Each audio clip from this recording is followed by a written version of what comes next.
Hello, my dears, it's Katie, and it's time to wrap up December. I literally cannot believe that this year is over. I can't believe it. It was definitely a weird year, let me be completely honest. But anyway, I read a ton of books. I managed to do a lot of things this month. I don't know how I did them, but I did them. I finished a book. It's the first day of December, and I finished a book. I know, who is she? But I actually started this book at the end of November, and I was hoping to finish before then, but it just wasn't going to happen. But today I finished An Irish Country Village by Patrick Taylor. If you guys don't remember, I read the first book in this series last year. I actually finished it right around the same time last year. But basically what this book, or this series, is about is it follows a young doctor named Barry Laverty as he's just kind of graduated from medical school and he passed his residency and everything, and now he's foraying into his apprenticeship and his first job. So he interviews with this guy named Fingal Flaherty O'Reilly, and he is a GP in this tiny little town called Ballybucklebow up in Northern Ireland near Antrim.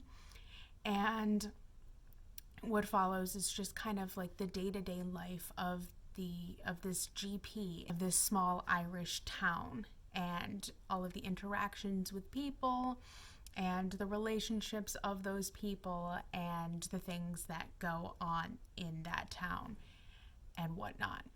It's a really cute story. I loved the first one. The first one was just great. It was a gem. I loved it. It really picked me up when I needed it to, and it was just such a joy. The second one picks up immediately after the first one left off, and this one is a little bit more subdued, kind of. I didn't love it as much as the first one. It felt very repetitious of the first one. The first one, as I said, was cute and Barry just kind of trying to figure out his life and whatnot. The second one is very similar, but as I said, it literally follows the events of book one immediately. Barry and Fingal are practicing together still and living together and doing the rounds and things when an unexpected thing happens, and one of the patients that they just seen a little while ago and treated for something died unexpectedly, and all kinds of crazy things ensue. That being, the town has lost faith in Barry and his reputation has taken a bit of a hit, and at one point or another he's going to potentially be sued by the widow of this patient who died. And so a lot of this book is literally just Barry regaining the trust of the town, and also dealing with his everyday life, and navigating his new relationship with this woman named Patricia, as she's also making plans for her life. So, I mean, once again, it's like a day-to-day thing. I don't know if I'm really going to break it down piece by piece like I normally do, because this is the second installment in a book, but let's just do it for old time's sake. The writing was very similar to that of the first one, simplistic but witty and insightful and fun at times. The plot was just very day-to-day. There's not much to it except for all of these relationships between all of these different people, and just Barry trying to figure out his life. That's literally the plot of this book. Not much to it. Oh, and they're also trying to save the town pub from being sold and turned into some kind of modern establishment. Think Hallmark, when there's small town and then they're like, oh, this is going to be bought up by a big establishment. The town is going to take a big hit and it's going to become blah, blah, blah. It's kind of the same thing here. In terms of the characters are very much the same. I really liked Fingal. He's still my favorite character out of everybody. I also really like Kinky. She's just great. Barry can be annoying at times, but like he's also very relatable to me because I feel like I'm going through a similar situation as he is. So that was fine. In terms of the world building, it's not really a world building thing. It takes place in the 1970s Northern Ireland, and the author definitely seemed to capture the essence of what that is like. So I thought that was fine. My biggest issue with this book, and this is a personal thing, though other people might not be bothered by it, and I'm not going to go off on a tangent about it because, as I said, it is like my own personal thing, and I doubt very few other people would feel the same way as me. But just lawyer bashing and legal bashing, and just like talking about how lawyers and attorneys are the enemy in many different facets and forms and whatnot. And it's frustrating because people just fail to realize that lawyers are there to help. They're there to right wrongs. They're there for a reason. And I just hate that they have such a bad rap just across the board, it seems like. I don't know. And maybe I'm just noticing it more and more because I've been immersed in that world for so long. But it's just really frustrating to read about. But then again, I have friends who are doctors or are in medical school and aspiring to be doctors. And they have a similar viewpoint on lawyers, and it's kind of interesting. So it's also kind of very, very present in this book. And it was just really frustrating for me to read about. I know it's like probably the pettiest thing in the world, but it really just knocked my enjoyment off of this. Not only that, but just the topic in general. I don't know, it just felt a bit more melancholic and stagnant than I would have liked. I mean, it was still fun and I still enjoyed it. I mean, like, I got through it in like 2 days.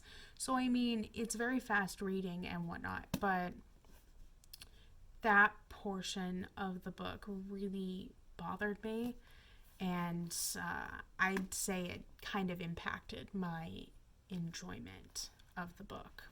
Anyway, overall, I did really like this, and I am probably going to pick up the third installment, which is a Christmas book, but someone else in my family is currently reading that one, so it might have to wait for a bit, which is fine. I don't care.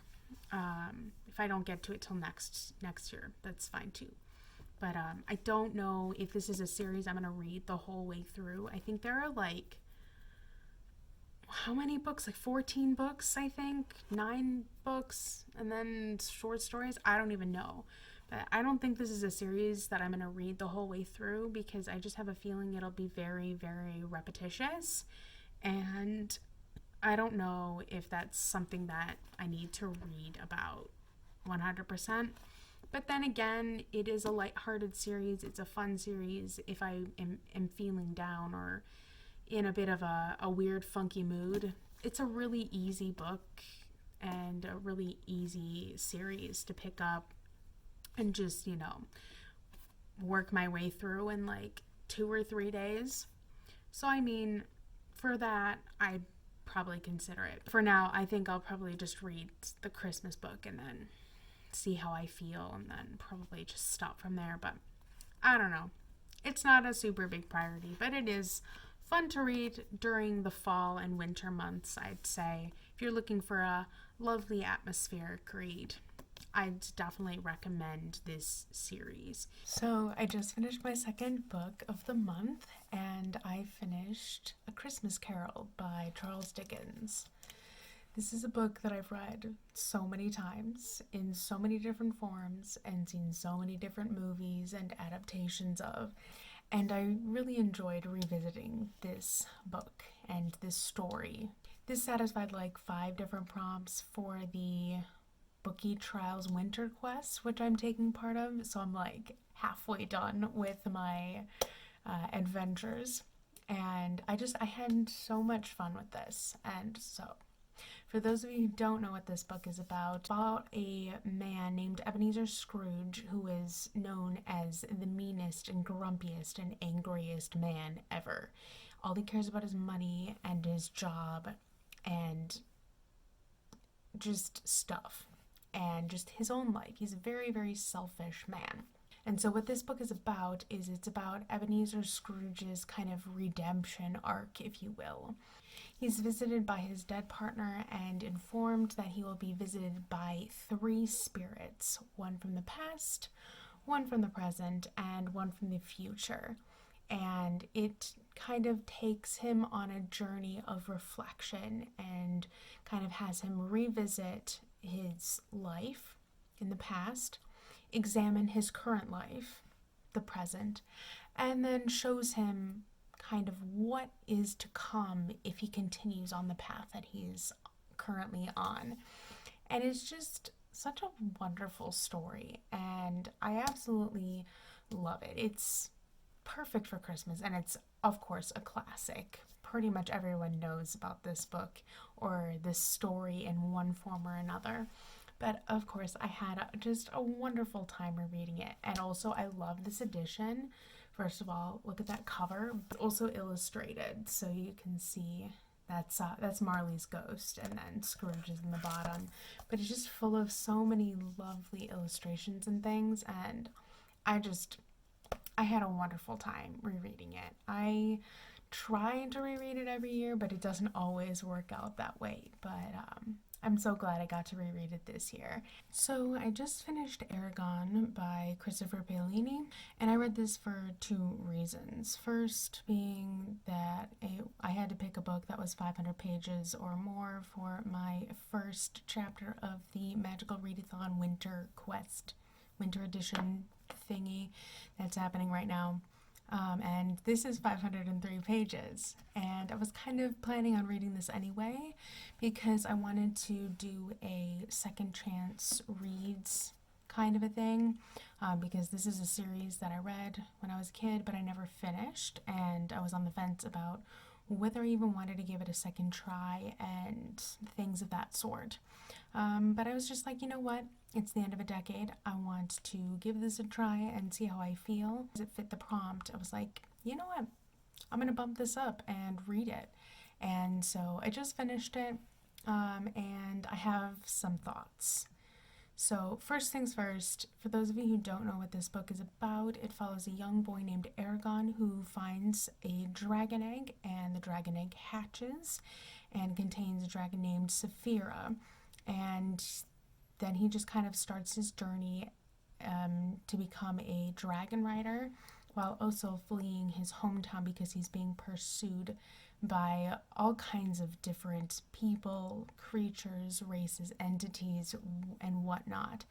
So it's just kind of about him and this dragon's bond and all kinds of crazy things that happen to him while he is trying to figure out what to do with his life, basically. And I kind of enjoyed this book, but definitely not as much as when I was a kid. When I was a kid, this was one of my favorite books, and I loved it, and I thought it was like the best thing ever. And then I read the second book in the series, and I got bored really quickly. So I just put it down and never finished the series, but I know enough about what happens later in the series to know kind of how it ended and things of that sort. So I just decided that in order to determine whether it was a series that I wanted to unhaul or at least give to my mom, like permanently. She has 2 of the books in the series, and then I have a duplicate of one of the books that she has as well as the first book. So I might just give this to her. But yeah, I was basically rereading it to decide if it was something that I wanted to unhaul or if it was something that I would actually consider continuing with. And I'm not sure, actually. After this reread, I'm not sure what I want to do because there were parts that I really enjoyed and I was really engaged with.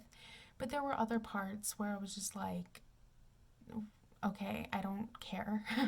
or it just felt too rushed. It just felt like it skipped over things. And granted, I know that this was written by a 15-year-old, but at the same time, I'm not sure if I'm engaged enough to want to continue, especially since I had so much trouble with the second book before. But, once again, I am still very much on the fence about it. So basically, that's where we're at on this.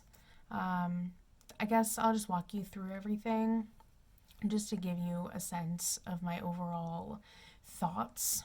But the world building of this book was fairly well done. It's medieval setting-y, there's dragons, there's a lot of lore and a lot of backstory and a lot of stuff that we haven't, really delved into yet. But we learned quite a bit in this book.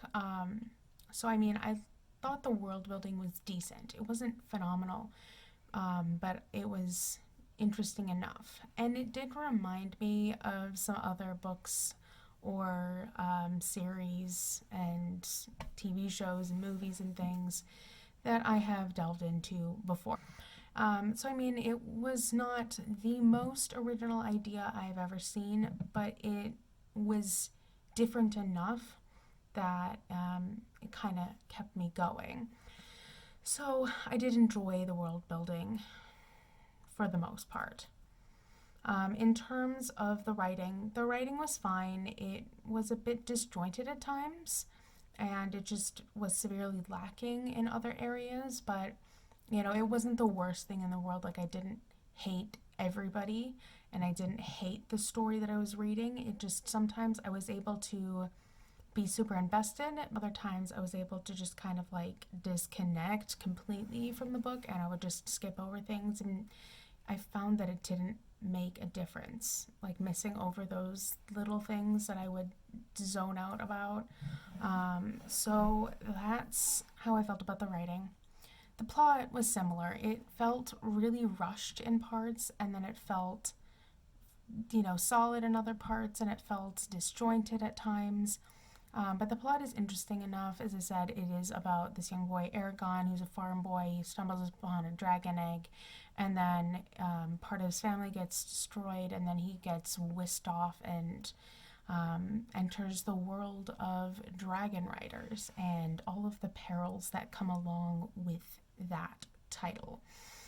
So it's an interesting enough plot line. But as I said, it's very reminiscent of Star Wars if you think about it. Luke was a farm boy, his family was killed, and when he becomes a Jedi, all kinds of crazy things happen. So there's a little bit of similarity there. And then in terms of the characters, Eragon is really irritating sometimes. He's very whiny. He's a typical, teenage boy. Does a lot of really stupid things, doesn't listen to people. So that's fine, but definitely not my favorite character. One of the characters in this book is my favorite character, but then halfway through the book, he is no longer, really a thing. So kind of my enjoyment level went down significantly after a certain event and a certain death. If you guys have read the book, you know what I'm talking about. And then we have RotE, who I want to like, but I also know kind of what happens to him later, and I'm like, I do not care. So I had very complicated feelings about RotE. I still have complicated feelings about RotE.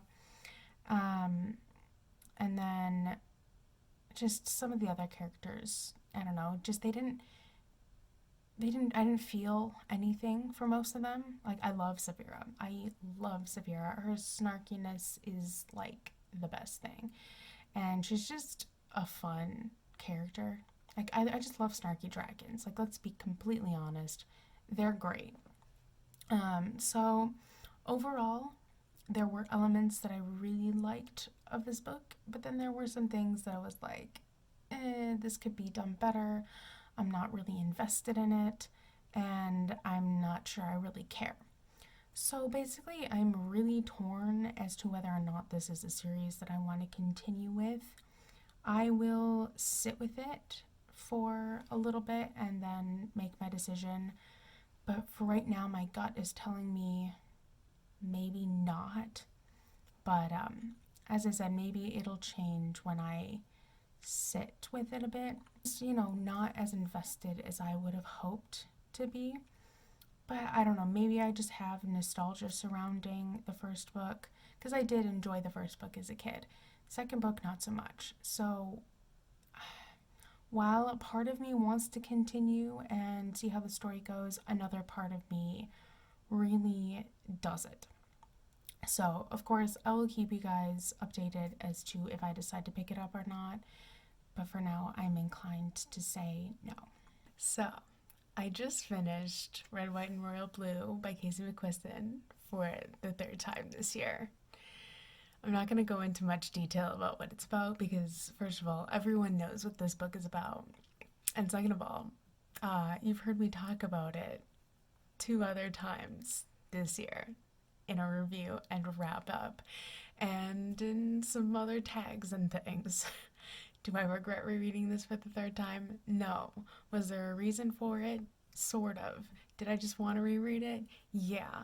But I also managed to reread this because of the Winter Quest, the Bookie Trials Winter Quest that was happening this week. I needed to have a backup book because I just couldn't get to the library. My week was too chaotic and I needed something else. And I even said in my TBR video that if I couldn't get to the library or if they didn't have the book or whatever, that I would read this. And that's exactly what ended up happening. It's just, I wish things weren't so chaotic, but that's the way that it is for right now.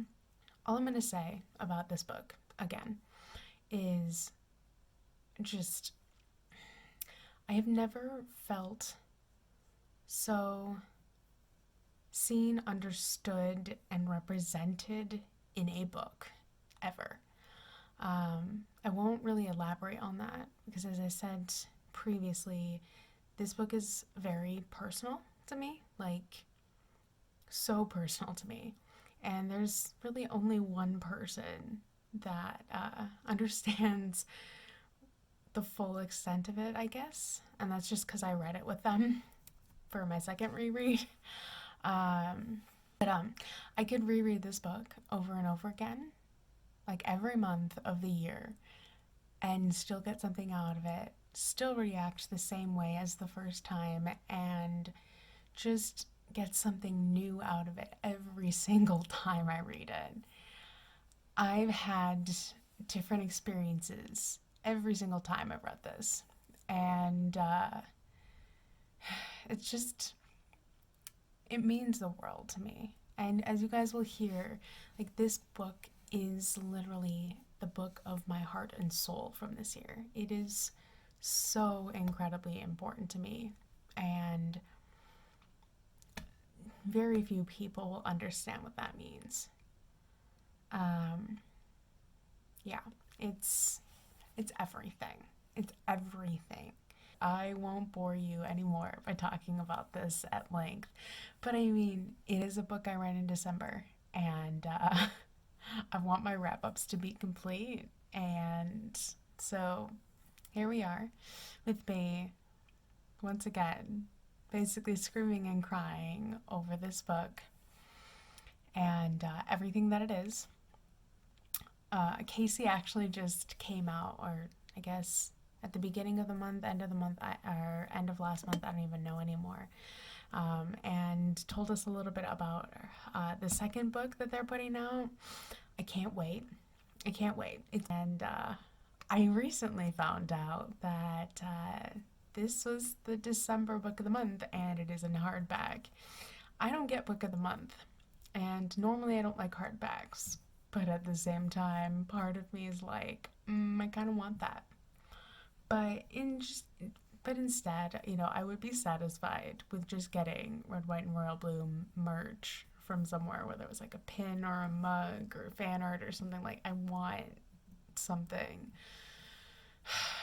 I want something. But anyway, I'm rambling on and on. Love this book. If you haven't read it, read it. If you have read it, reread it. Okay, great. Glad we had that lovely chat. I'm gonna go run away. So I just finished The Christmas Miracle of Jonathan Toomey. I don't have the dust jacket for it. I don't know what happened to it. It disappeared several years ago. But hopefully you can sort of make out the title on the spine. I read this not only because of the time of year, it's a Christmas themed book, but also for my next magical readathon prompt. I have to read a book that has an orange cover or orange in the title. This is about as orange of a cover as you can possibly get.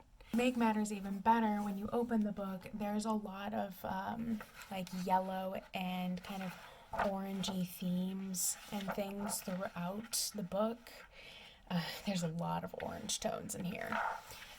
So it's kind of like the perfect book for this prompt, because I was concerned that the other book that I kind of had in mind that has a tiny bit of orange on the cover wasn't enough to fulfill the prompt. So I decided to go all out and pick a shorter book to read, and so I went with this one.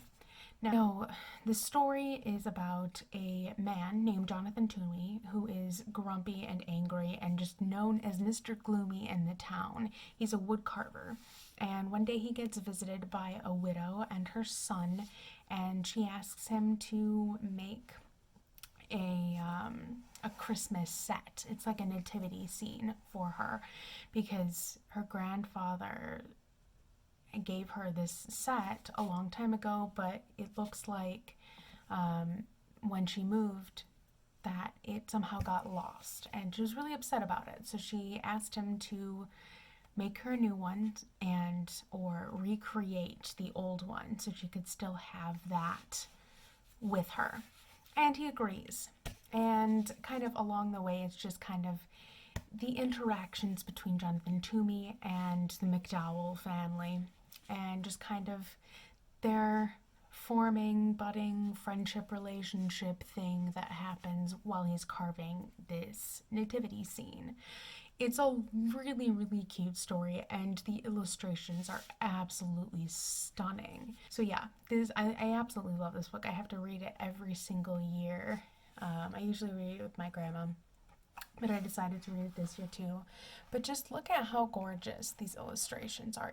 I mean, just like look at how gorgeous this artwork is. It's so good. And I have to show you my favorite picture from the whole thing. Like, it really makes me want to eat a sticky raisin bun, even though I probably would never pick that up on my own. Just look at how edible that looks. Thomas. Anyway, I really enjoyed this. I always enjoy it when I reread it. And if you guys celebrate Christmas, I'd say definitely give this book a shot because it is well worth it. I just finished Eyes by Christmas, a book of picture riddles. And foremost because Christmas again. Like, I will probably say that about so many books this month. But second, my second prompt for this week of the Magical Readathon was to read a comic book, graphic novel, or a picture book. And I don't own any comic books. And all the graphic novels that I want to read, I have to get to the library. But I just can't get there, especially this week. So I was like, I've got quite a few picture books. Let's pick one. And the reason I went with this one is not only is it Christmassy, but it is it's full of like riddle puzzle things. So the way it works is you open to a page and you have this mess. And then at the bottom you have certain things that you have to find. So it's like Where's Waldo with multiple objects. And it's a lot of fun. Like, each page is a new thing. And, you know, it's a really cute and fun book. And I had a really great time revisiting this, even though most of the time I only get through like half of the book. And then I'm just like, I can't do this anymore. This time I was at least able to partake in finding things on at least every page.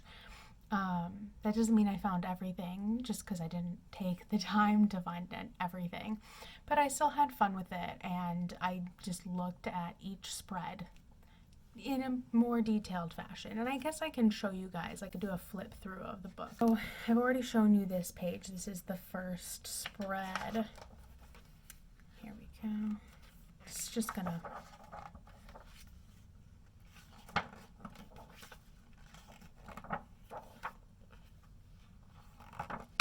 This one's so hard.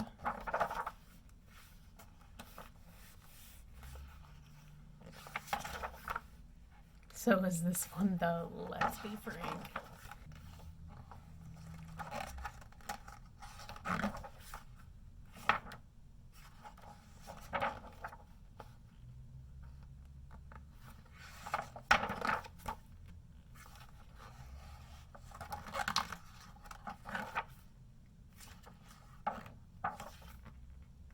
So those are all of the spreads, and as I said, the basic way that you deal with this is you get different prompts on the bottom, like find a clock, and so you have to like search around the whole page and find until you find the object you've been assigned to find.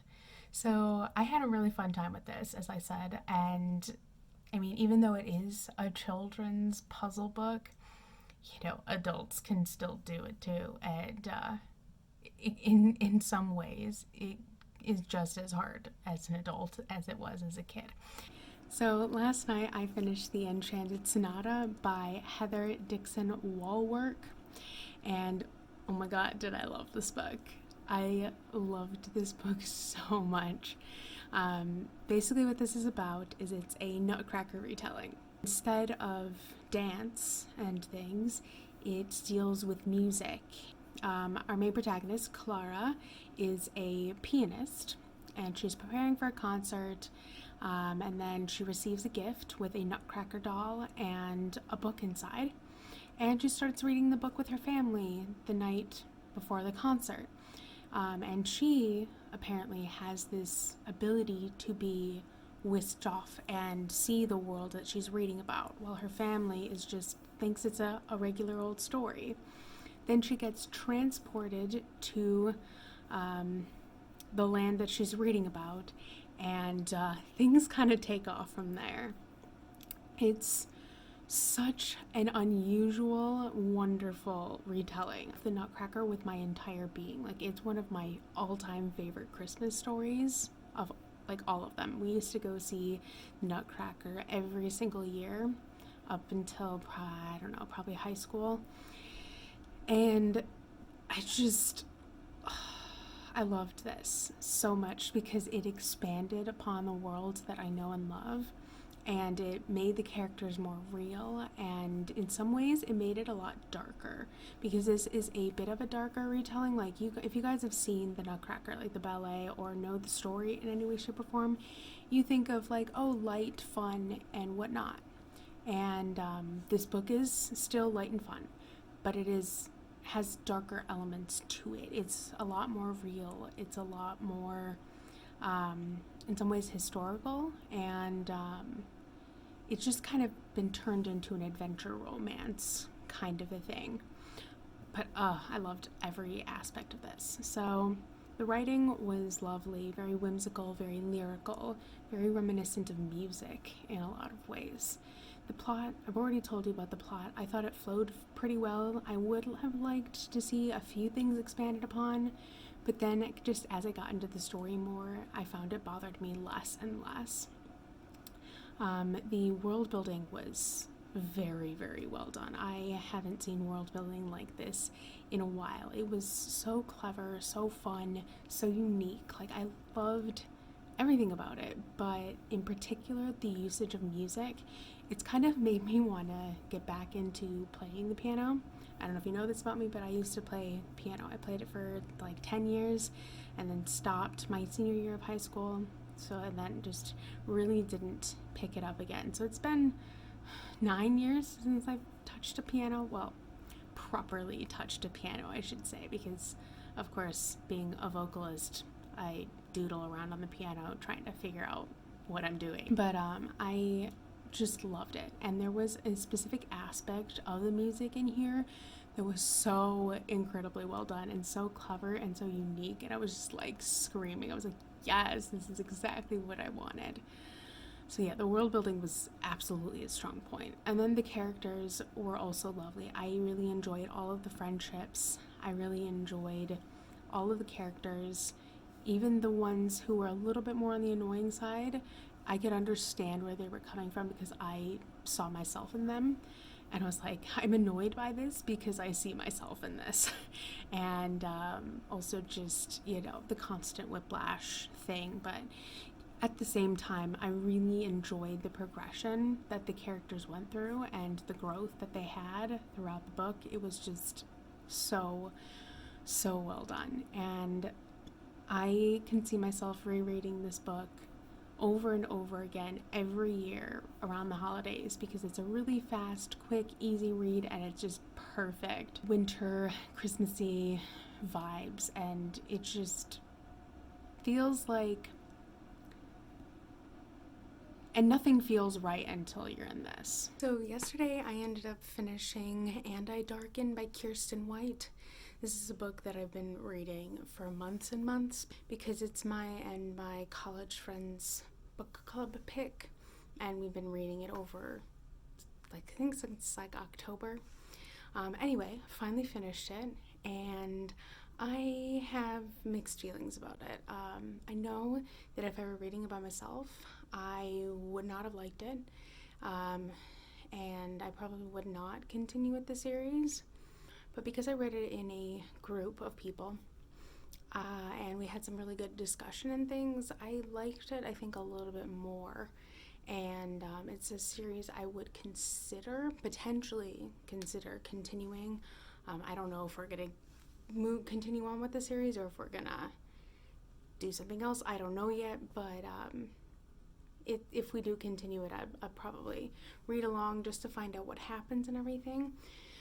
But anyway, basically what this book is, it's a retelling of Vlad the Impaler. So when it starts off, it starts with our main protagonist Lada's birth, and then she witnesses her brother's birth a year later. Her father is disappointed that his eldest child is a girl, but she is ruthless and she wants to please her father, and so she becomes something. Her brother, on the other hand, even though he is a male, he doesn't fit the typical male expectations of the time. He's very emotional and very kind of reserved, and he's not violent in a lot of ways. So his father is also disappointed in him. And the first part of the book is just watching them grow up. But then, kind of when the book really starts to take off, it follows Lara and Radu, the two main protagonists, as they get sold to the Ottomans, and kind of their friendship with the Sultan's son, Mehmed, and all of the things that happen from that point onward. So I mean, it's a really interesting take on that historical time period and that historical event, because Vlad was a real person. I mean, even though he is the inspiration for Dracula, like Vlad Dracula was a real person. He's known as Vlad the Impaler. So, taking it piece by piece. The writing was okay. I didn't love the writing. The world building was interesting because, it's a historical fiction. I like historical fiction, and I thought it was done in decent enough way. There were a lot of historical accuracies, and so I always really like to see that, and even some that not a lot of people know actually happened. And I won't go into it because spoilers, but is it spoilers because it was history? I don't know. You guys tell me down below if you think spoiling history, even though it's in a book and it's part of the plot, is still a spoiler. Because I have mixed feelings on that. It is part of the plot, but history, everyone should know about it. But don't know. So, we'll just call that a gray area. Anyway, so yeah, I thought the world building was pretty decent. The plot Once again, it follows historical events, and I kind of told you a little bit about what the plot is all about earlier, but that was okay. It had a bit of some pacing issues, I would say, and some weird time jump issues. Like, one thing I really didn't like was, like, when an issue would arise, then 2 paragraphs or 2 pages or a chapter later, it would all just be magically resolved. And I'm like, that is not realistic. And so I just got frustrated with that from time to time, especially in some certain instances. And then the characters. So we have our main 2 protagonists, Lada and Radu. I had complicated feelings for both of them. I really didn't like Lada most of the time. She was portrayed as a character, I just didn't like it. Radu I actually really liked. I related to him in a lot of ways. And then there was Mehmed, who I also really liked. I loved the dynamic of them together, but as separate characters, I thought they were severely lacking, and that they were kind of almost one-dimensional. There was just nothing to them on their own. Like, they were defined by the relationships that they had. So I don't know if that was an artistic choice or if that was unintentional, but it was definitely something that I noticed, and I found kind of frustrating, because we're all individuals and we're not defined by the relationships or the people that we associate ourselves with. Just everything in the book was about the relationships and the people that they interacted with. And I thought that could have been done a bit differently. And maybe that'll change as the series goes on, but it's definitely something that I noticed this first book. Yesterday, I ended up finishing Artemis Fowl by Owen Colfer. Kara, correct me if I'm wrong. It's Owen, right? And I really, really enjoyed this. I hadn't read this book since I was like 12, maybe. I took it on vacation with me and I read it, and I enjoyed it there, but I virtually didn't remember like most of what happened in this. But I had a really, really great time, and I'm definitely just going to put it out there now. I'm probably definitely going to continue on with the rest of the series, but we'll see how it goes. I have 2 other books, the next 2 in the series, and then I don't have anything after that, so I have to figure out what I'm going to do from there. But anyway, basically what this book is about is it follows our main protagonist, Artemis Fowl, who is a young criminal mastermind. He's kind of a combination of Moriarty and Sherlock Holmes.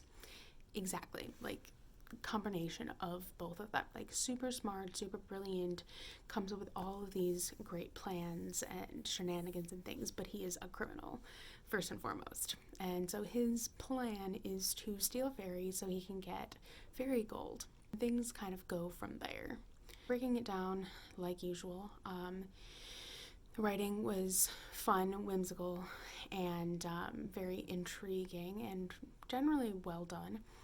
The plot was intriguing, as I mentioned. Criminal mastermind stealing fairies, and they're like not, the fairies with the wings. They're the more the dangerous ones and the mischievous, crazy ones, kind of that you find in Celtic folklore.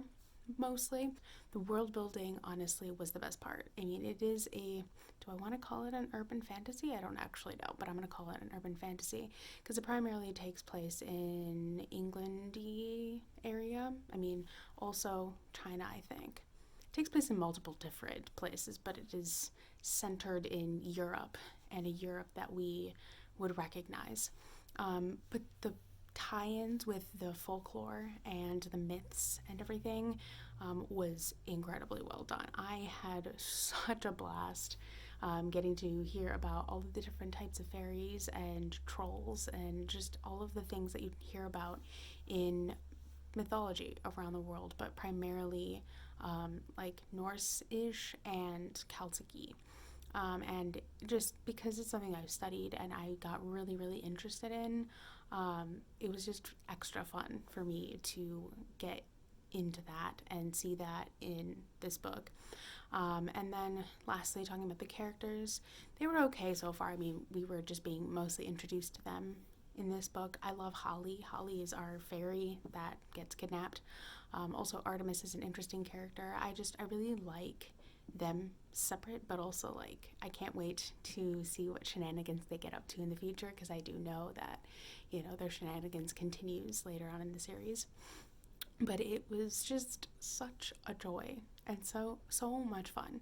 And this was one of the books that I was giving a second chance to, and I'm definitely going to be continuing with this one. So I just finished 3 books today.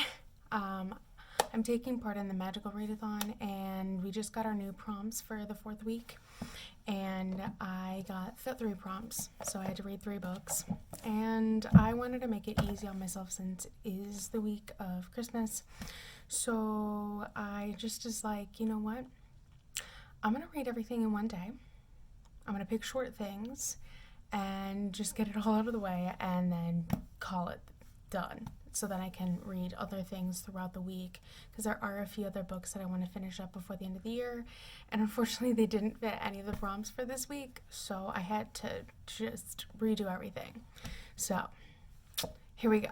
The first book that I read today was Fairies Summer by Cicely Mary Barker, and I read this for the prompts to read a book with flowers, acorns, herbs, plants, etc., because I chose to go get plant stuff for the Polyjuice potion. And basically this is just a really cute book of poems of flowers of the summer and the fairies that are associated with them. I love this series, this author. She does a really, really great job of encapsulating the essence of the flowers and putting them and personifying them into these fairies. It's so cute and so lovely. And I had a lovely time rereading this. Then the second book that I read today was The Soul of Celtic Spirituality in the Lives of Its Saints by Michael Mitten. And this book is fitting the prompt of having a friend recommend you a book or their favorite book, or just picking a book of something that you like in the community. This book was recommended to me by my grandma. She's really, really into religious things, and she knows I really enjoy Celtic things, and so she decided to give this to me. She just gave it to me a couple of days ago. And I was just trying to figure out what to do for this prompt, because a lot of the books that were recommended to me by friends recently are for another challenge that is taking part next year. In fact, you guys should have seen the video for that already by the time this goes up. But anyway, this book is really interesting because it's all about it's kind of like taking history, like Ireland and that region, and comparing it to what Christianity today is like, and showing the similarities between what Celtic traditions and religion was like, and comparing it to Christianity and how similar they are. And it's mostly done through the Venerable Bede's works, which I thought was really interesting. I translated quite a bit of Bede when I took medieval Latin in college, so I was kind of familiar with some of the things they were talking about. And then they also brought up like Augustine, who I'm also quite familiar with. So there was a lot of stuff in this book that I already knew about, but it was really interesting to see the analysis that was done for it. It wasn't the best book I've ever read, but I still really enjoyed it regardless. The last book that I read today was Stories from Ireland by Ita Daly, and I read this for the prompt, read a book with S on the cover, S for Slytherin. And basically what this book is about is it is a compilation of myths and folk tales from Ireland, and just kind of giving you the general stories of what they were about. It mostly follows the Tuatha De Danann myths and discussions about the Sidhe. So I was just really, really interested in this, and I knew a lot of these myths going in. I've read this book before, but it was really, really great to revisit them, and I had a really lovely time with it. So I just finished my reread of Assassin's Apprentice. I was buddy reading this with Vendi, and I have so many feelings about this reread. first and foremost, I loved this a lot more the second time around. If you guys don't remember, the first time I read this, I enjoyed it, but it wasn't my favorite of all of them. I wasn't as invested in the world and in the characters as I became later. But because I'm already so invested, I love this so much more, and I picked up so many things.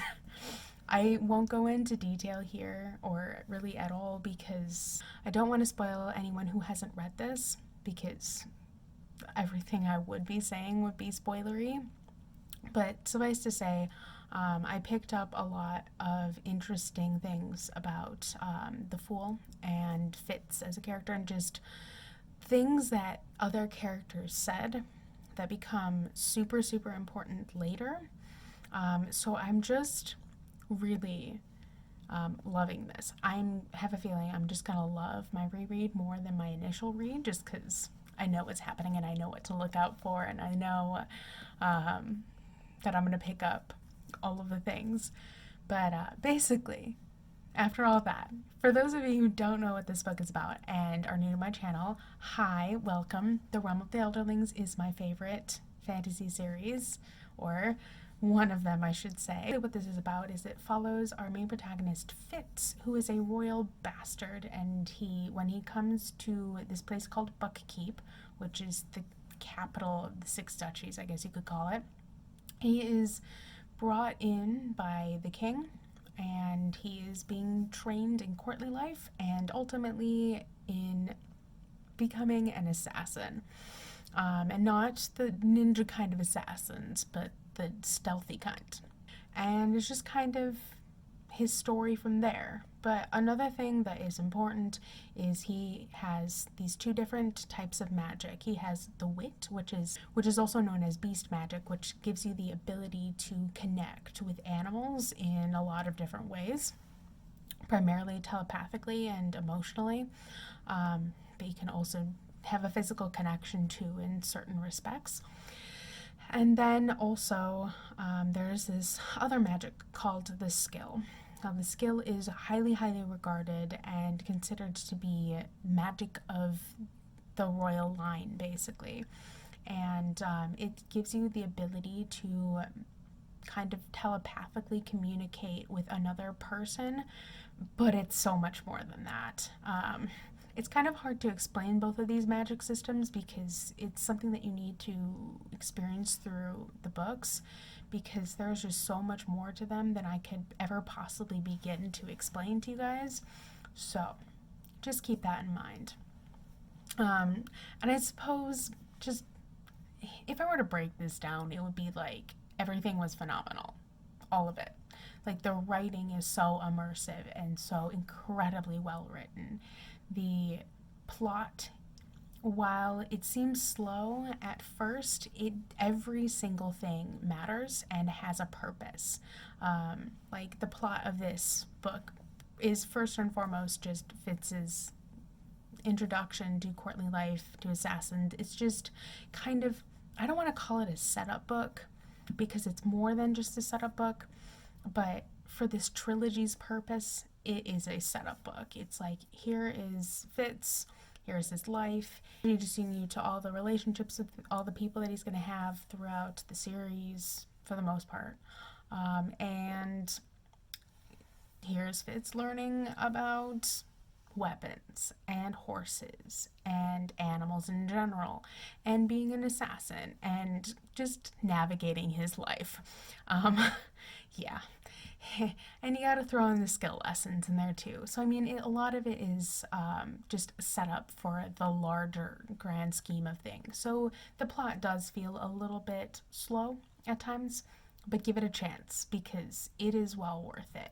And then in terms of the world building is incredible, like literally incredible. And I'm not just saying that because I love it. Like, it is literally so interesting, unique, just great in general. Like, it is very much like, the style of old fantasy, like, medieval setting, things of that ilk, but it takes an unusual twist and puts things on it, especially as you go further into it all.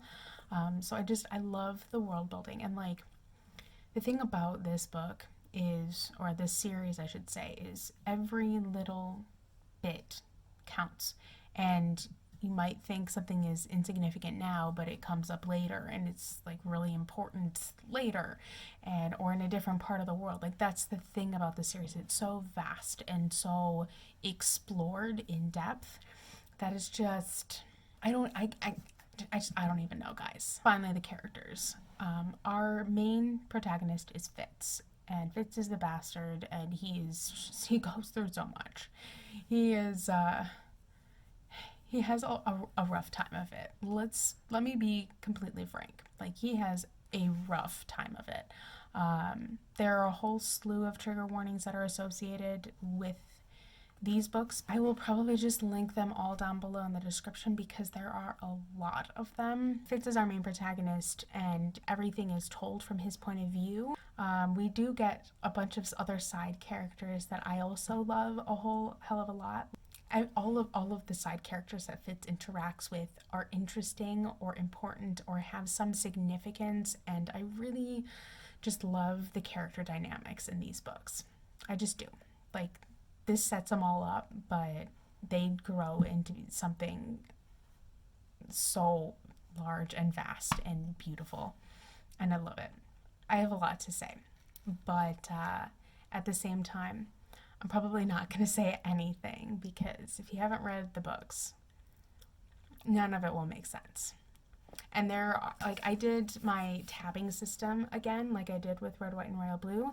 This time I primarily used these yellow and then also some of these like purpley blue tabs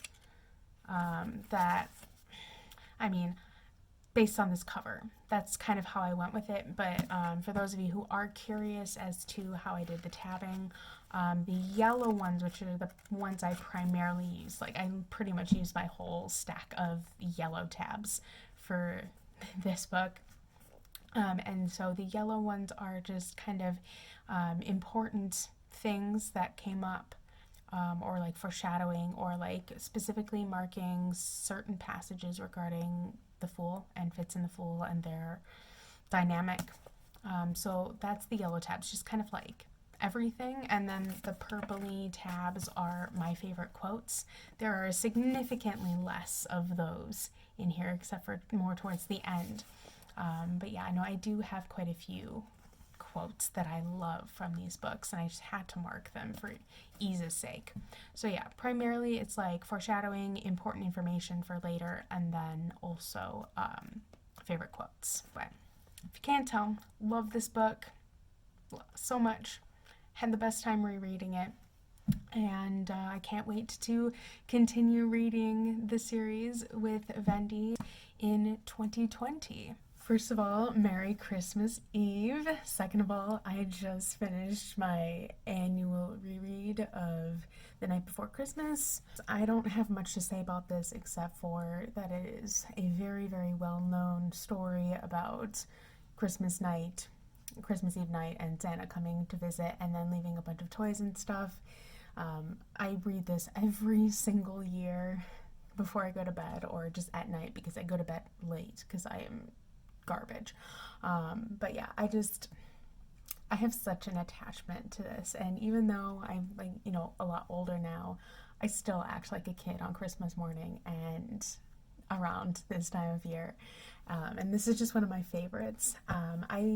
I've seen many editions, of course, because there are so many different versions of this book, but I just absolutely love the artwork in this specific edition. Like, look at how adorable these trees are. They remind me so much of Ents, and just, it's such a lovely forest scene, and just everything about this, honestly, is my favorite thing.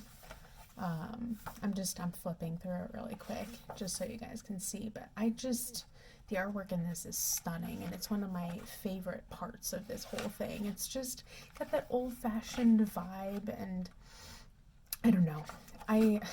I've really come to appreciate a lot of artwork over the years, but absolutely love this one. And yeah, there's not really much to say about it, but I hope you all have a Merry Christmas. I just finished my reread of The Golden Compass by Philip Pullman. This was another one that I was doing for my Give This Series and Book a Second Chance thing that I was doing. So my thoughts are on this that I ended up enjoying it a lot more than I expected to, but not as much as I did when I was a kid. So I'm kind of conflicted. I don't know if I want to continue, but at the same time, I am intrigued enough to maybe want to continue. So I'll probably end up keeping this and reading the other ones. At least that's my initial thought upon, like, immediately after finishing. But at the same time, I'm like, not sure. Especially since I got really, really bored in The Subtle Knife, I am nervous. So we'll see how I feel. This book follows our main protagonist, Lyra Belacqua, and she is a young girl who has grown up in the colleges of Oxford, around all of these different professors and scholars and everything. And not only is she kind of friends with them, but she's also got some ties to like the kitchen boy and these people called Egyptians, and they seem to be very reminiscent of Romani people because they are constantly traveling around and kind of nomadic people. But she ends up going on this adventure because she gets adopted slash apprenticed to this woman named Mrs. Coulter.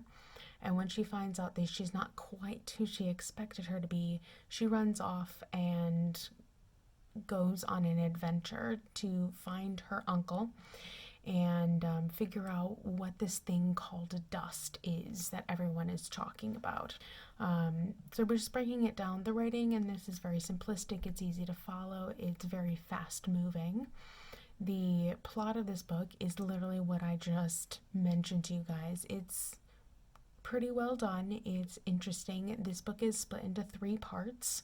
The world building is very interesting. This is kind of an urban fantasy, and it deals a lot with kind of like religion versus science stuff, which is something that I've always kind of found interesting in books sometimes.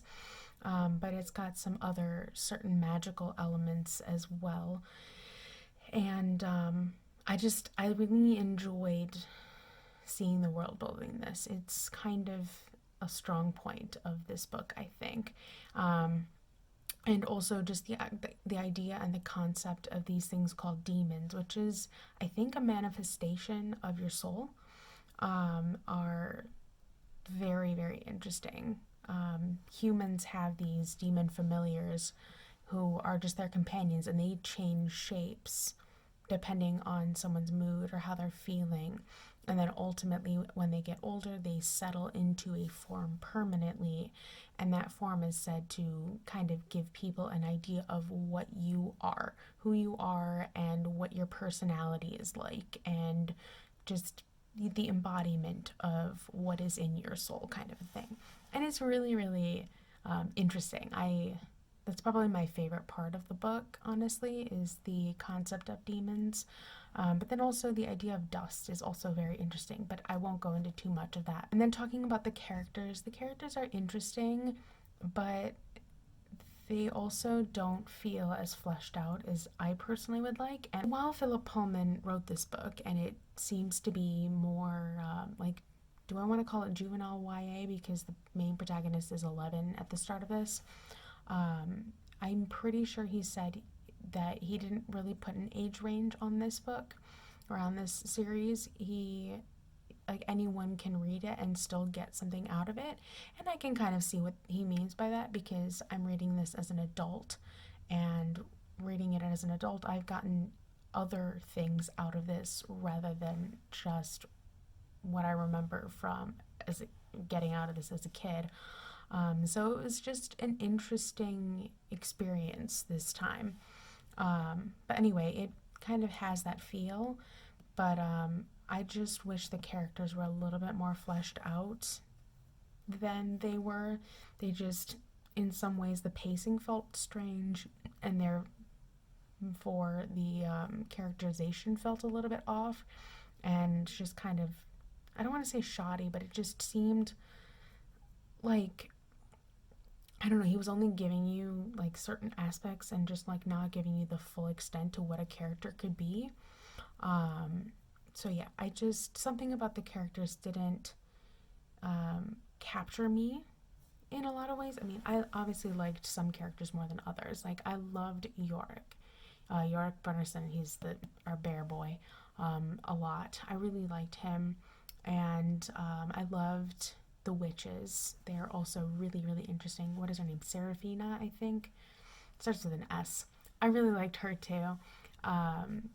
Lyra has certain interesting aspects to her, but she also kind of frustrated me a little bit more this time. I do love Pan, though. Pantalaimon is and always will be probably one of my favorite characters from this book. So, I mean, if you're noticing a theme, I kind of like the non-human characters more than I like the human ones. And I think just briefly sitting back and thinking about it, I kind of understand why. I don't think you're supposed to love most of the human characters in this because of what is happening in the book regarding dust and the different sides of that whole argument and everything. But yeah, it was an interesting experience, an interesting read, and I am seriously considering continuing despite not having as good of an experience this time as when I initially read it when I was like 10.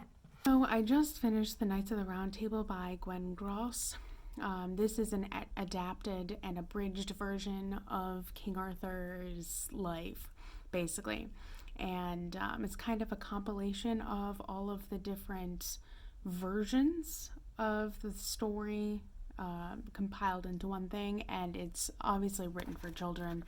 There are lots of pictures, and the font is very large. But I thoroughly enjoy this every time I read it. I've had this book since I was, I don't know, 6 or 7 maybe. And this is one I like to revisit periodically over time. I've kind of done that a lot this year. I've reread a lot of my favorite kind of children's books, versions, adaptations, and whatnot. And I'm reading this literally. The sole reason I'm reading this is because it has a sword on the cover, and I needed it for my last magical readathon prompt. And because I wanted to finish the magical readathon within 2019. So I made that work because I was just like, you know what, I want to read this. And the reason I picked this one instead of all of the other books that I have that have swords on the cover is just I've been caught up in my Arthurian legend feelings the last couple of days, and I'm just like, you know what, I really need that. So here we are. So this book just follows different quests and different portions of Arthur's life. It's not a very coherent or comprehensive take on his life by any means. It's really just looking at kind of specific parts that are more well known than others, kind of. But it's fun and fairly well done for a kid's book regardless. It was just so much fun revisiting this. Another book that I finished within the last day is The Pillars of the Earth by Ken Follett. I loved that book more than I can even begin to express, but I don't know how to explain it to make it sound good. So for those of you who don't know what The Pillars of the Earth is about, it follows the epic tale of building a Gothic cathedral in 12th century England. And it takes place in this fictional town called Kingsbridge. And that's actually the name of the trilogy. And basically what it is it follows the lives of different people from different backgrounds and things that kind of all get tied together through this little village. And the things that happened to them throughout the epic of building this cathedral. The writing. The writing is pretty well done. The pacing is decent. There are some parts that I felt were a little bit rushed rather than fleshed out and slow burny as the other book was. If you guys have read Priory of the Orange Tree, I kind of had similar feelings, like it was slow burn and really like slow, really immersing you into the world. But then there were certain aspects that just rushed you. It was very similar in this book, and this book is about 1,000 pages. It's 973 pages, I think. I don't even know. But yes, it's a very long book, but it is so worth it. So yeah, the pacing did have a few issues, but not enough to completely destroy my enjoyment of the book. I still really, really enjoyed it despite the pacing being a little bit weird in parts. But overall, the writing was pretty well done. It is split into 6 parts and 18 chapters. And within those chapters, there are subchapters. So it's quite a tome and quite an experience. And kind of in a weird way, it's like an onion, because it's like you peel back all of the layers of these chapters, and just a lot happens in each chapter. It's like watching an episode of a TV show, or in some ways reading a book within a book, because it's like each chapter is within a year period, like a certain year range, and it spans, I think the prologue was 1123, and then it ends in 11A5, I think it is. So it spans quite a bit of time. Complicated system. It's a complicated structure, just like the cathedral, and I love that symbolism a whole hell of a lot. So love that. So yeah, the writing was very, very well done. It read like a thriller almost, even though it's a historical fiction novel and it's about building a cathedral in 12th century England.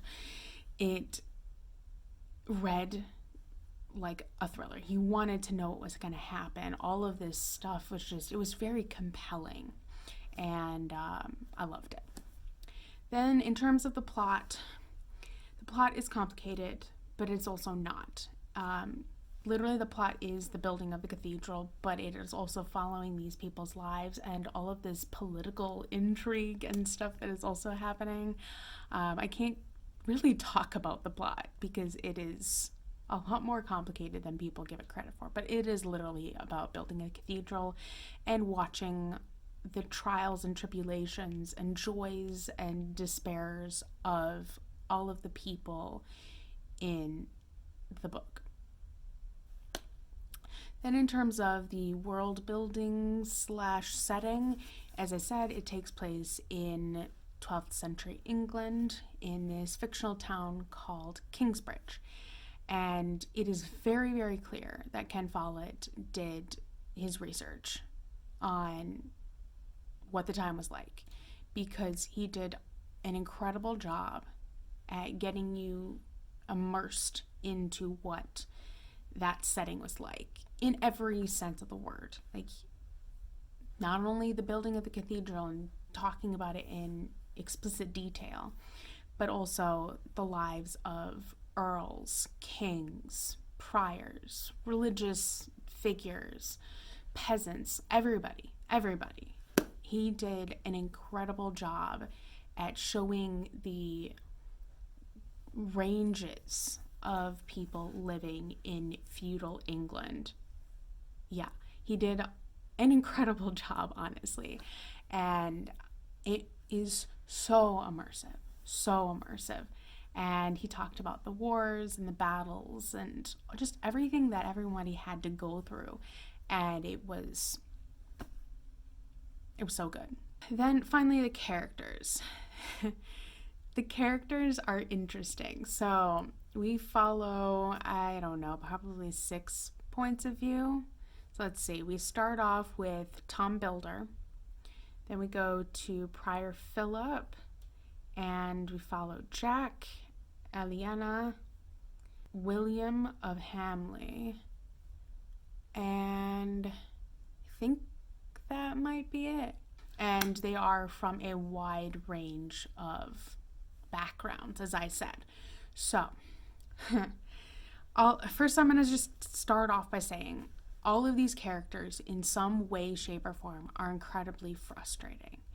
But their motivations make sense for the time and for the story that is being told.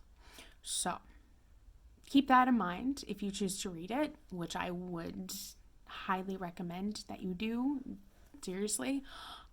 So, let's see. We have William of Hamley. I'm going to talk about him first. He is the most despicable and awful character I think I have ever read, and I literally cannot stand him. He is literally there for you to hate him. I mean, that's not true, but you are supposed to hate him, and you do. You really hate this guy. He is arguably the big bad of the whole story, and we get his point of view, and it's disgusting. But he is a lord from a nearby town called Shearing, and he's from Hamley, which is part of the greater earldom of Shearing, and his sole purpose in life is to become the Earl of Shearing and just get power, and all the things that he does in order to get power. And yeah, he's just not a good guy in any way, shape, or form. His family is disgusting, but he's an extra kind of special disgusting. So yeah, not a fan of him. Then we have Tom Builder, and he's the person that we follow for the good first half of the book.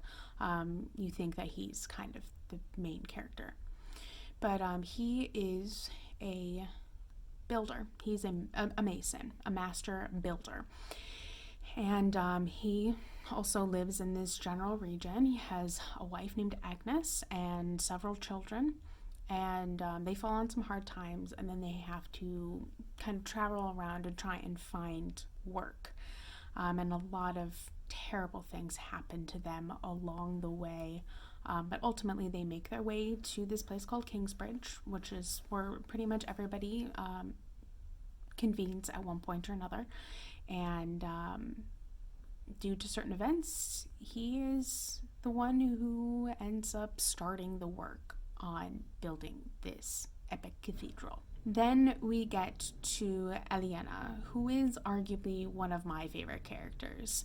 She's the only female character's point of view that we get, even though there are other women in the book that have significant roles.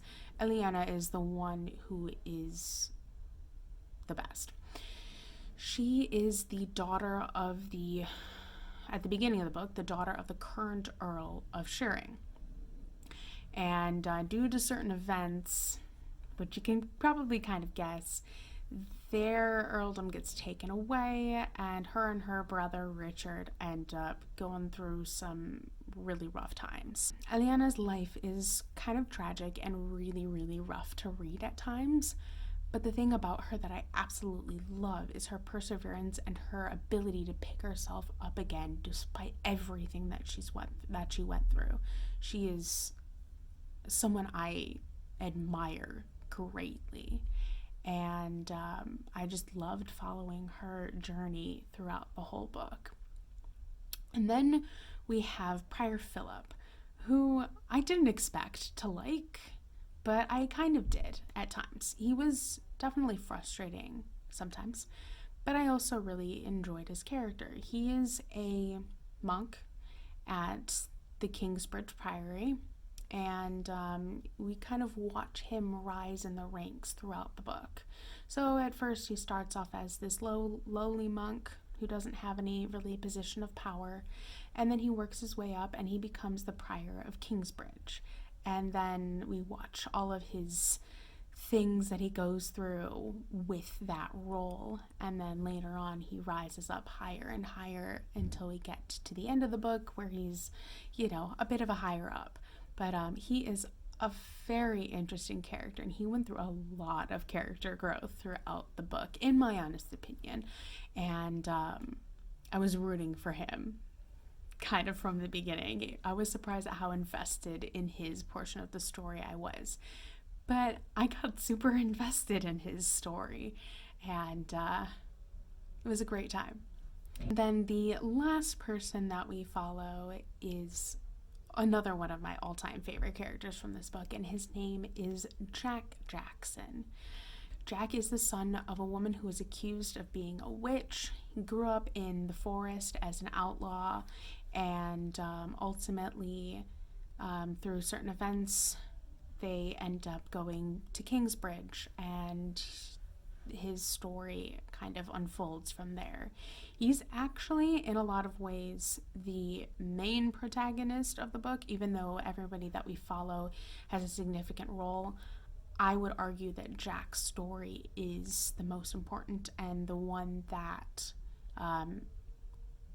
put everything into motion, and it was just, I don't know, it was just a really big part of the book for me, just watching Jack's story and watching everything that he went through and what he became and everything that he overcame, and just, he became the main character, I would say. And I love Jack so much, so much. He is the softest, purest, gentlest boy, and he deserves the world. I love one of the relationships that he goes through was one of my favorite parts of the whole book. I won't spoil it and tell you anything, but you can probably guess. But I love them so much. But now talking a little bit about some of the more difficult topics of the book. I'm just going to say it right off the bat. There is a lot of graphic on-page rape scenes in this book. So that's just something to keep in mind. Just in the Middle Ages, the treatment of women was not great. So yeah, there was also a lot of political intrigue, a lot of violence. So all of that is very present in the book. So if that bothers you or really freaks you out in any way, shape, or form, tread carefully because it is pretty present. But also just keep in mind the time period that it was being written about, and know that that was something that was very, very present during that time anyway. So yeah, lots of violence, lots of rape, and lots of political intrigue. And as I said, everyone in this book, even if you're rooting for them or love them, they all have their flaws, and they are all very frustrating at one point or another. And you'll be irritated with everyone at one point or another. So just kind of keep that in mind as you're going through. Giving you a little bit of an anecdote about why this book means a lot to me and I liked it so much. One thing I can probably say about this is, I don't know if you guys remember from a while back, but I told you a story about a castle that I built. And just how I got into medieval things. So for those of you who don't know this story, I was a medieval studies major in college. That was one of my majors, but it didn't start then by any means. I was probably 8 or 9 when I really started to get into it. So one of the things that got me into medieval things was Tolkien. I've talked about this at length. The Hobbit is one of my all-time favorite books. The Lord of the Rings, another one of my favorite books. Just Tolkien really helped me slide into that and made me want to know more about things. Another thing that really got me into it is the Magic Treehouse series by Mary Pope Osborne. I devoured the original series pretty much, most of it at least. I don't know if I actually read every single one, but I read most of them, and I loved them so much, and it just helped me get into history. But then when I got to 6th grade, I had to do a research project on something. I had to think about a topic and then decide what I wanted to do. I was one of the last people to decide what I wanted to do my project on, because it was, I think, for 5th and 6th graders who had to decide what kind of research paper they wanted to do. I had no idea what I wanted to do because I was just so interested in everything. I was like, I can't pick a topic. I literally cannot decide what I want to do. That's always half of my problem sometimes when I'm trying to figure out what to do. That's just half the battle for me sometimes. Once I figured out what I want to do, then things got a lot easier. But yeah, I had a hard time figuring out what I wanted to do in 6th grade. So people just took me to the library and they're just like, okay, pick out books that look interesting. And so I picked out a couple of different things. Don't know how I got onto the Renaissance or medieval things, but I picked up books about that. And then I was like, okay, I started reading, and then I started to get more and more interested into it. A lot of it was about medieval life and medieval medicine and just everything. I did a whole overview of the stuff that I talked about. And I was like, okay. And I wanted to build or do something to illustrate, not just have my report, but I wanted something to go along with it. And so what I ended up deciding was, I was like, okay, I'm going to do my paper on the Middle Ages, just in general, just an overview of medieval life, the food that they ate, the medicine, castles, like just the works. And I still have that paper. It's right here. And I'll just read the headings of the chapters to you guys. But what I did was I had, my introduction, introducing it. Then I had a section on castles and fighting. Good job, Katie. I'm glad you did that. Then I had a whole section dedicated to moats, which I love. I love that I did that. And then I had one on food, on clothes, medicine, and then I had my conclusion. So I just went and just did a general overview of everything. But anyway, what I did alongside that paper was I decided to build a castle. So building a cathedral and building a castle are not quite the same. I mean, you still have the same kinds of foundations and the same, kinds of like architectural things. They're used for different things though, and the designs generally are a little bit different, especially building things like a Gothic cathedral, because Gothic cathedrals are a very specific kind of architecture. We can go down that road another time. I won't bore you with the details of architecture and art and whatnot. But building castles and building cathedrals, you use the same kinds of materials. Stone, mortar, etc. Great, love that. So watching this cathedral be built and sometimes collapse, and then watching and hearing about some of them being burnt or things like that, and watching these people go through building this thing and just all of the things that they had to keep in mind really reminded me of building the castle that I built when I was in 6th grade. It took me 7 months to build. This cathedral took them several years to build, and it went through a lot of setbacks in some ways and whatnot. There was a lot of politics involved. There was a lot of legal issues involved. It was just a mess. And castle building is in some ways no different. There are a lot of things that go into building and whatnot. So I built this castle. I enlisted different people to help me. One was my architect, one was my kind of research person, and then I was the master builder. So I was the Tom, at least sort of Tom. I was sort of more Jack, but that whatever. I had some workers that would help me build things, whatnot, because it was just taking so long. And mine was not made out of brick and mortar. It was made out of that like styrofoam stuff that you need an X-Acto knife to cut with. And then lots of clay. I had a lot of clay. And it was just one of the most satisfying projects that I ever did.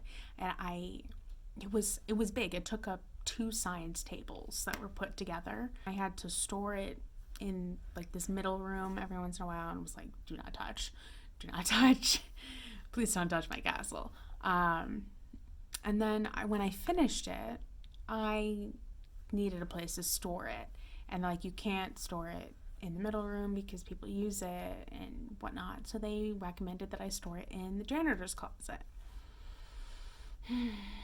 I stored it in the janitor's closet, put a sign on it and everything. And long story short, when it was time for me to present, I went to go get it. Castle wasn't there. Searched the whole school. Couldn't find it. Don't know why, couldn't find it. And then at the last second, just for kicks, I decided to check the dumpster.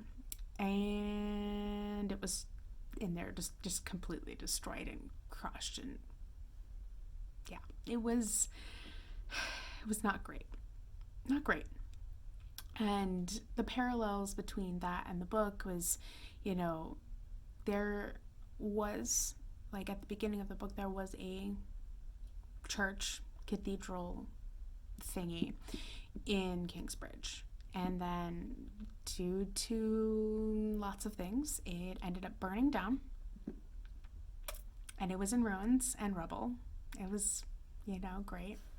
And there were certain times throughout the building of the new cathedral where it collapsed and they had to start things over again. And it just really reminds me of Castle in Ruins. I mean, a lot of castles end up that way anyway, so like that's the irony of it. But as one of my professors in college said, it was like, oh, so you're doing this to rebuild the castle. I was like, yeah, you're not wrong. And just like reading Pillars of the Earth, it felt like a rebuilding again of the castle, of that cathedral. And so it just felt very reminiscent of certain things that I went through with my medieval life journey. And it was just very rewarding to read, like as frustrating and irritating as it was. It was very symbolic and just a joy for me to read, as irritated as I was. I literally yelled at the book repeatedly because there were just some characters I could not stand.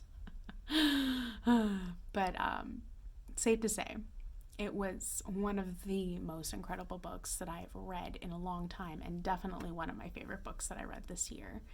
And I'm so glad that I finally got around to reading it, and I cannot wait to pick up World Without End, which is the second book in the trilogy, especially since it deals with the Black Death and medicine. And literally, if you don't know me by now, like the Black Death is one of my favorite things in the whole world. That sounds weird and maybe a little bit morbid and just weird. You probably look at me and would not expect that I'm obsessed with the Black Death. But that's what I wrote my senior thesis on. Not exactly the Black Death, but how the Black Death influenced art, architecture, and literature. It's just one of my favorite things. Okay, just shush. I am really looking forward to getting to that. And I hope I love it as much as I loved this one. And I have a feeling that I will. Yeah. I mean, both of these books are probably going to have an impact on me. Like, Pillars of the Earth was reminiscent of the beginning of my medieval journey. I have a feeling that World Without End will be reminiscent of my later medieval journey, or my middle medieval journey. It's still going on, right? I'm still alive. It's still continuing. So I'll be very interested to see where this goes. So it's the end of December and the end of the year, and I'm definitely not going to get through anything else before our 2020 begins. So it's time to wrap up this wrap up. I read a lot in December, a lot more than I was expecting to. I had a lot of great reads, and I hope you guys enjoyed this. If you've read any of the books that I've mentioned in this video, feel free to come talk to me down below about them. But other than that, you guys know the drill. I have all of my social media links down below in the description. I have my Twitter, which is @ASeaOfTomes, which is the same as my handle here. And I also have my Goodreads page, which is also linked down below. You guys can go over there and follow me and track my progress, see my general superficial thoughts on things before I come and scream at you about them over here. And other than that, I also have my Ships and Fandoms page linked down below for you guys to go check out if you're interested. And other than that, I will catch you later in another video for you guys again soon. And have a very happy new year. Bye!